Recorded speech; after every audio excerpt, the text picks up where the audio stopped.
चलो सखी वहां चले जहां बसत ब्रजराज, गोरस बेचत हरि मिले, एक पंथ दुई काज। बेनेश्वर धाम पीठाधीश्वर आचार्य श्री भारतीय संसद के सर्वोच्च आसन पर बैठे हुए हमारे लोकसभा अध्यक्ष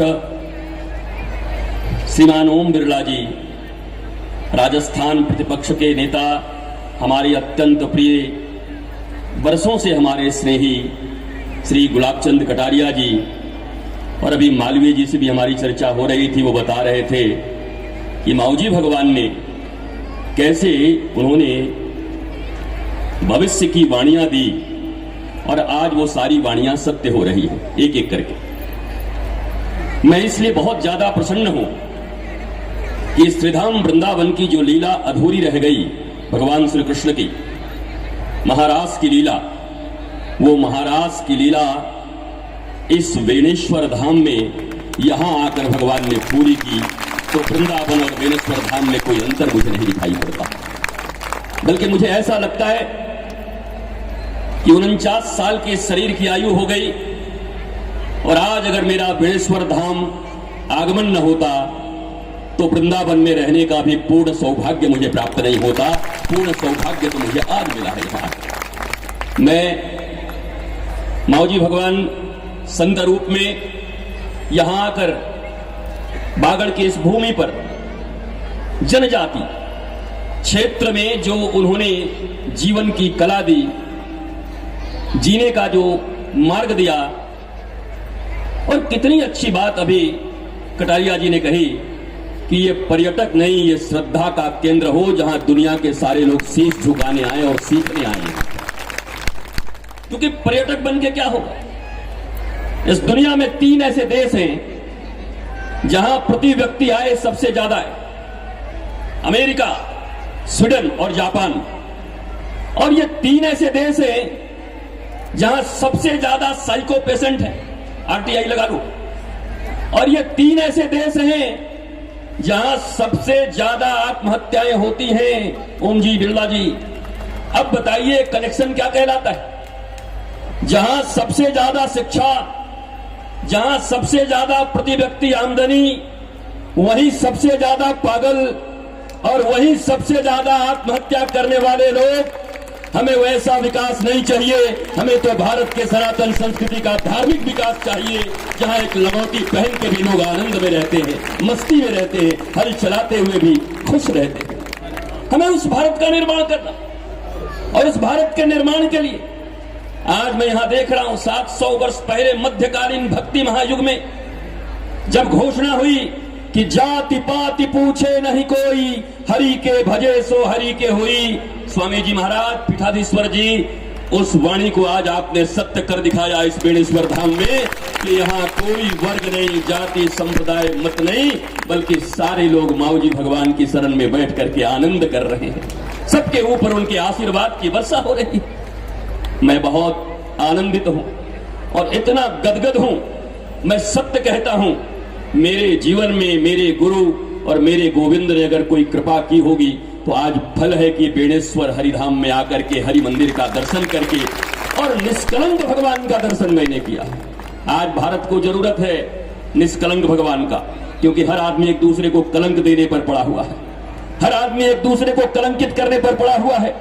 निष्कलंक भगवान से आज मैंने एक ही बात मांगी, प्रभु हम भारतवासियों को सनातन धर्म और हमारे धर्म और संस्कृति में इतना आगे बढ़ाओ कि हम एक दूसरे को कलंकित नहीं बल्कि एक दूसरे को सम्मानित करें, गले लगाएं और एक दूसरे के साथ आगे बढ़ें। ऐसे निष्कलंक भगवान की यहाँ स्थापना, उनकी प्रतिष्ठा। मैं एक ही बात आपसे कह करके विश्राम लेता हूं, क्योंकि ये सभा बहुत कम समय में विश्राम ले जाए, क्योंकि समापन तो मैं कह नहीं सकता। धर्म सभा कभी समाप्त नहीं होती, यज्ञ कभी समाप्त नहीं होता, कथा कभी समाप्त नहीं होती, विश्राम होता है। एक राम से शुरू होते हैं और जिस दिन विश्राम होता है उस तरफ चारों तरफ राम ही राम और घनश्याम ही घनश्याम होते हैं। तो ये तो विश्राम है और अगले एक महान यज्ञ की, अगले एक महान अनुष्ठान की तैयारी हो रही है। मैं सुन रहा हूं भारत के इतने शीर्षस्थ लोग यहां बैठे हैं और बेणेश्वर धाम को जिस तरीके से विश्व के मानचित्र पर श्रद्धा के केंद्र के रूप में लाने का प्रयास किया जा रहा है, भारत में जो वर्तमान सरकार है, मैं उस पर विश्वास करता हूं कि जो वो कहते हैं वो करते हैं। मुझे पूरा विश्वास है कि ये बेणेश्वर धाम महान धाम होगा जहां सारी दुनिया के लोग आकर के शांति, स्वस्ति और आनंद पाएंगे।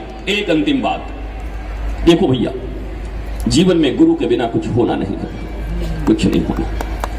हनुमान चालीसा का सबसे पहला लाइन है, श्री गुरु चरण सरोज रज निज मन मुकुर सुधारि बरनौ रघुबर विमल जसु जो दायक फलचारि। हनुमान चालीसा है पर गुरु चालीसा से शुरू हो रही है। श्री गुरु चरण सरोज रजा निज मन मुकुर सुधार। अगर ये हो गया गुरुदेव भगवान के चरणार बिंद के रज की कृपा से, तब वर्णौ रघुबर, उसके बाद ही किसी को रघुबर के विमल जस के गायन का अधिकार मिलता है। बिना गुरु के चरण रज के कृपा के बिना रघुनाथ की गाथा भी कोई गा नहीं सकता। अब आगे आइए उसी हनुमान चालीसा में, हमने नहीं लिखा, आपको भी पता है, लिखा है एक जगह पर, जय जय जय हनुमान गुसाई कृपा करहु गुरुदेव की नाई। हनुमान जी से हनुमान जी का भक्त कहता है कृपा करो। हनुमान जी कहते कैसे करूं? माता की तरह, पिता की तरह, भाई की तरह, बंधु की तरह, मित्र की तरह, नातेदार की तरह, रिश्तेदार की तरह, नेताजी की तरह, मुख्यमंत्री की तरह, किसकी तरह करूं? बोला नहीं, नहीं चलेगा। बोला फिर भगवान की तरह करूं, राम जी की तरह करूं? बोला वो भी नहीं चलेगा। हनुमान जी अरे राम जी की तरह भी नहीं, कैसी कृपा चाहिए? हनुमान जी का भक्त कहता है, जय जय जय हनुमान गुसाई कृपा करहु गुरुदेव की नाई। हे हनुमान जी महाराज, अगर मुझ पर कृपा करना हो तो माता पिता भाई बहन बंधु भगवान की तरह भी नहीं, कृपा करना हो तो जैसे एक शिष्य के ऊपर गुरु कृपा करता है, हे हनुमान जी मेरे ऊपर वैसी कृपा करते हैं। गुरु कृपा का इतना महत्व। माऊ जी महाराज, जय महाराज के नारे से धरती गुंजायमान है। और महाराज जी, पीठाधीश्वर महाराज जी, आज मैं इतना प्रभावित हुआ आपसे, आपकी सरलता से, आपके इतनी सहजता से। पीठाधीश्वर महोदय इतने सरल, इतने सहज है, मैं तो कह सकता हूं माऊ जी भगवान की साक्षात कृपा के रूप में ही आप इनको पाए हो। और बेणेश्वर धाम का विकास दूर दूर तक होगा, ये मुझे पूर्ण विश्वास है। आप सबों को बस एक ही चीज कहते हुए विश्राम लेता हूं, भारत की संस्कृति को अक्षुण्ण रखिए, भारतीय धर्म को अक्षुण्ण रखिए। इस दुनिया में भारत में विद्या भी दो प्रकार की है, एक विद्या जीवन की विद्या है, एक विद्या जीविका की विद्या है। जीविका की विद्या ये सिखाती है हाउ टू अर्न मनी, और जीवन की विद्या सिखाती है हाउ टू लर्न मनी। हमारे बक्सर के डीएम थे कलेक्टर पांडे जी, जो थोड़े से अपने परिवार में हुए एक साधारण तनाव को मैनेज न कर सके, IAS इंडियन एडमिनिस्ट्रेटिव सर्विस, भारतीय प्रशासनिक सेवा, और वहां से जब आए तो क्या किया उन्होंने? गाजियाबाद में आकर आत्महत्या कर दिया। बताओ, जिले के तनाव का नियंत्रण, इतनी बड़ी पढ़ाई पर छोटा सा डिप्रेशन, छोटा सा टेंशन एक ऐसे व्यक्ति को आत्महत्या करने पर मजबूर कर देता। ये जो बहुत ग्लोरियस वर्ल्ड आप देख रहे हो, सुशांत सिंह, पता नहीं कौन कौन कौन, सबको देख रहे हो, कभी कोई ड्रग्स लेता, कभी कोई कुछ करता। इस दुनिया में सब कुछ पैसों से नहीं हो सकता, और इस दुनिया में मैकोले की शिक्षा व्यवस्था से भी कुछ नहीं हो सकती।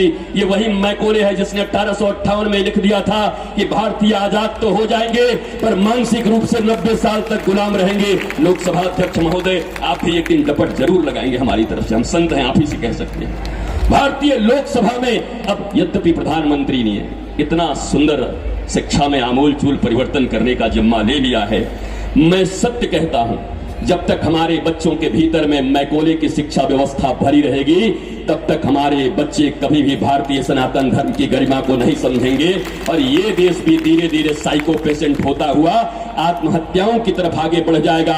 भारत का ये भाग्य है, मैं सत्य कह सकता हूं कि भारत का भाग्य है कि ऐसे प्रधानमंत्री का भारत को मिलना हुआ है, और ऐसे प्रधानमंत्री के नेतृत्व में भारत अपनी आध्यात्मिक विकास कर रहा है, भारत भौतिक विकास कर रहा है, संपूर्ण विकास की ओर जा रहा है। मैं अंतिम बात यही कहूं दलदल में नहीं, हम दिलों से जीने वाले लोग हैं। और माऊजी सरकार के जो पीठाधीश्वर महोदय बैठे हैं, ये तो दिल से हम लोगों को याद करते हैं, दिल से आप लोगों को आशीर्वाद देते हैं। अंत में यही कहते हुए, अपने बच्चों को शिक्षा किसी विद्यालय में दिलवाना तो जाकर के बच्चों को कह देना कि ये वो शिक्षक हैं, वो टीचर हैं जो तुम्हें मनी अर्निंग करना सिखाएंगे, जो तुम्हें पैसे कमाना सिखाएंगे, नौकरी लगाने की तुम्हारी उपयोगिता हो जाएगी। और उसी समय माऊजी महाराज के वर्तमान पीठाधीश्वर के चरण में ला करके कहना कि ये गुरुदेव महाराज हैं जो तुम्हें जीवन की विद्या सिखाएंगे।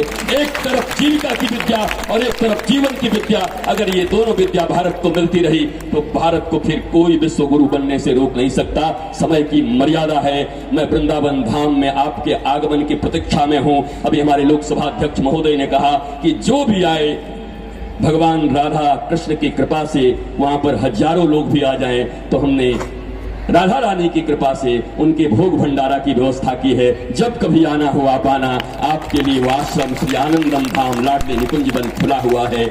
आप वहां आना, विश्राम करना, प्रसाद लेना, माला करना और चारों तरफ अपने बेणेश्वर धाम। आज से तो मैं बेणेश्वर धाम का चारों तरफ प्रचार करूंगा। मैं देश जाऊं विदेश जाऊं, जहां जाऊं, बेणेश्वर धाम की विषय में बोले बिना मैं रह नहीं सकता। ये हमारा वृंदावन हो गया, हमारा वृंदावन, दोनों मिलकर वृंदावन हो गए। बहुत बहुत आह्लाद, बहुत बहुत प्रणाम, बहुत बहुत वंदन। बस घबराइएगा मत।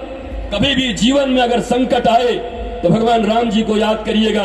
राम वन गए इसलिए राम बन गए। अगर राम वन नहीं जाते तो राम बन भी नहीं पाते। वो 14 साल का भगवान का वनवास ही राम को राम बना गया। इसलिए संकटों से घबराइएगा मत। माननीय लोकसभा अध्यक्ष महोदय, आपका बार बार अभिनंदन करता हूं।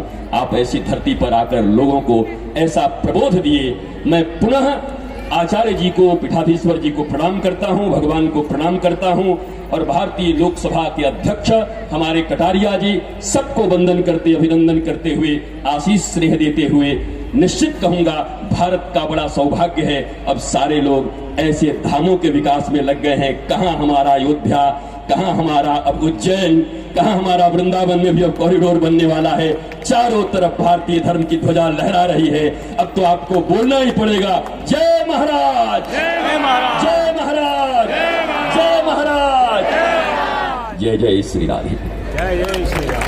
बहुत बहुत